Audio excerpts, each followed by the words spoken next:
Afternoon, everyone. This is Tony from Her Homestead Skills. So yes, I did go out to my garden again this morning after all the rain that we had even yesterday, and the soil was nice and soft and damp, and I was able to hoe some of the weeds. And of course the weeds are going to grow just as well as the plants when you have a lot of rain and a lot of sun. And so you have to keep ahead of those weeds if I plan to have anywhere near a nice looking garden. I mean, I have had gardens where I've let the weeds get carried away, but in this place, if I do that, I'm in trouble because there's just weeds all the way around, so you have to keep that little plot clean. And after that, I did go out to try and get a few groceries. I picked up some milk, and I plan to make some yogurt. It has been quite a while since I made yogurt.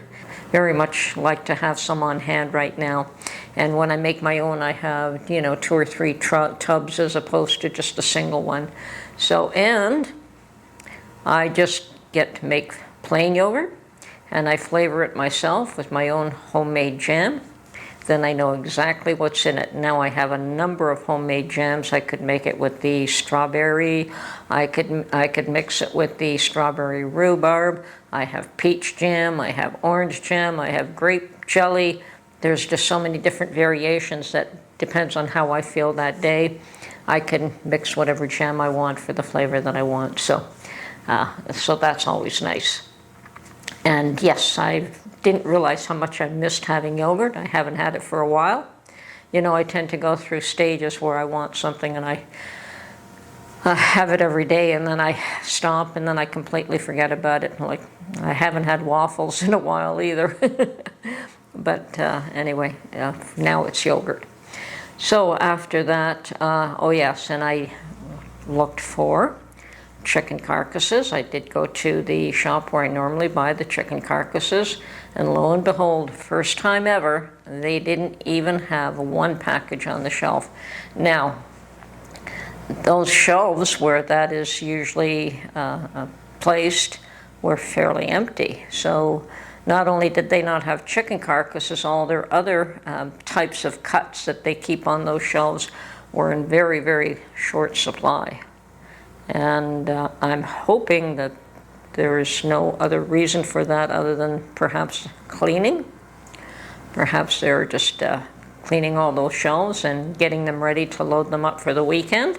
I'm hoping that's the case. I'll be going there tomorrow again to look for chicken carcasses, and hopefully the shelves will be full. And if not, got to keep an eye on that. As soon as you start to see the shelves dwindling, that's always cause for concern. And then I came home with the intent of trying to watch what was happening with the Trump trial.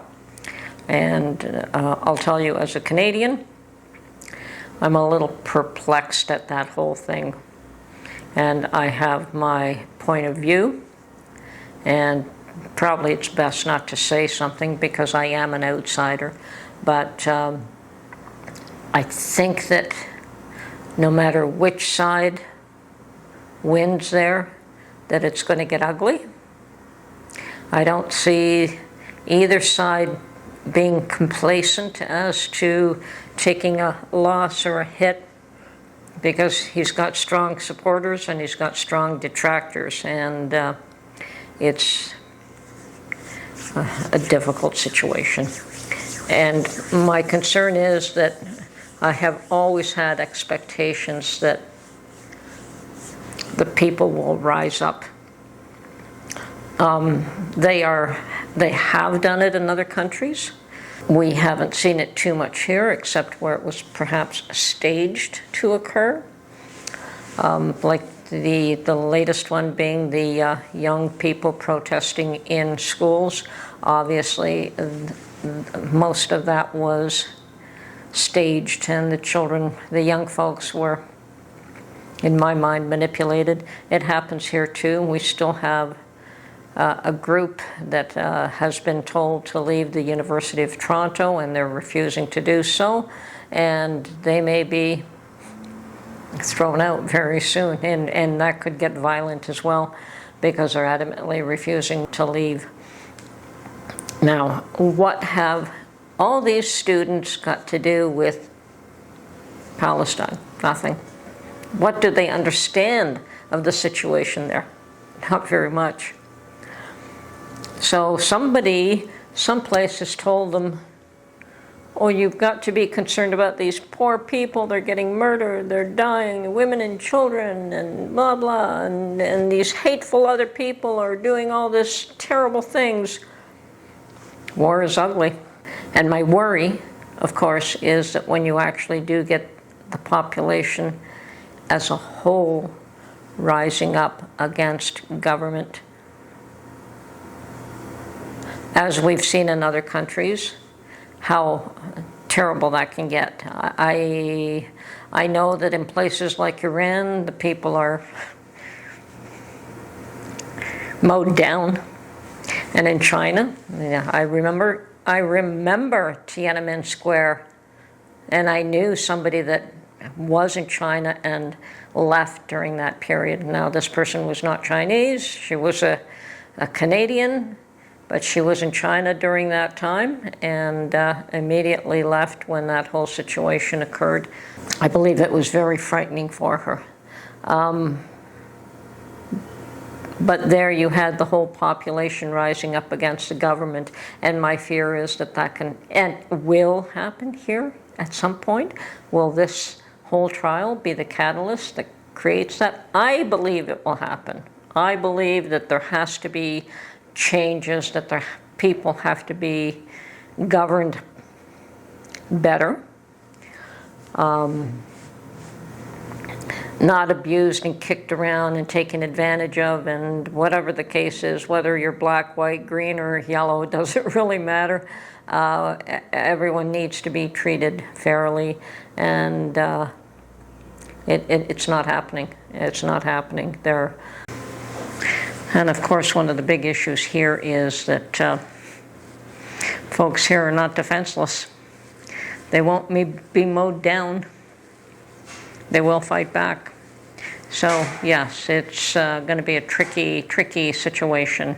And I'm not saying just the U.S. I'm sure Canadians would fight back too in that respect. So, but certainly the Americans are not defenseless. And much as they try to make us defenseless here, we're not yet either. Okay, well, the issue is going to be how quickly are we going to find out what the verdict is and what's going to happen after that.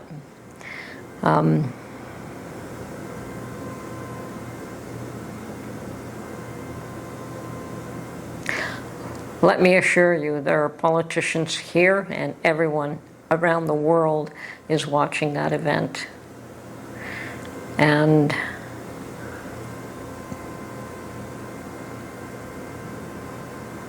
obviously there are those that are taking one side and the other. Now, I have to wonder why this is happening in the first place. Why not just let the people choose who they want? Why all these lawsuits right now?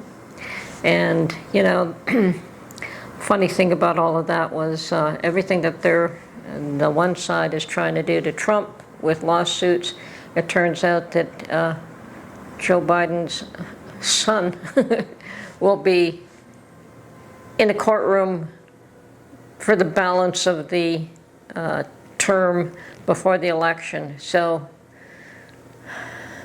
is that karma? I don't know. I don't know. But it's not going to be pretty. No matter how you cut it, it's not going to be pretty. So pray to God that you stay safe and stay out of the way. And yeah.